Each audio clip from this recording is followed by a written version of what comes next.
बोला परल की ना ए सुना धनी होली में मन तोहर भरल की ना हमर कलर पसंद बोला परल की ना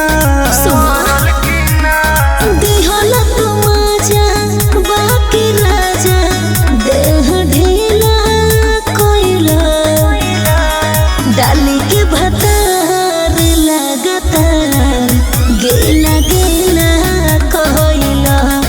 डाली के भतार लगातार गेला गेला कहला हटो कहला गेला गेला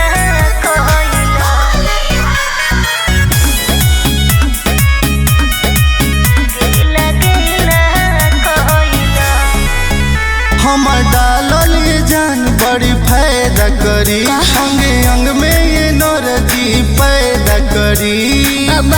बड़ी ठंडा लगता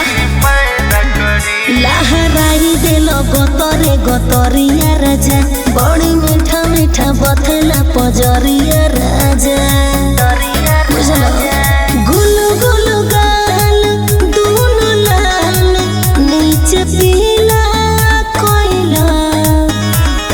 डाली के भतार लगातार गेला गेला कोयला डाली के भतार लगातार गेला गेला कोयला मारे गेला गेला कोयला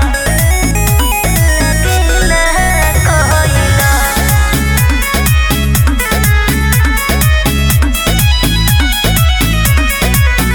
खुश कई दी हमारो तुमान रानी जी कोई से जियो पहोली मिलन रानी जी ना ना ना ना राजा अब तो सकान ना होई सुनो आदित बलम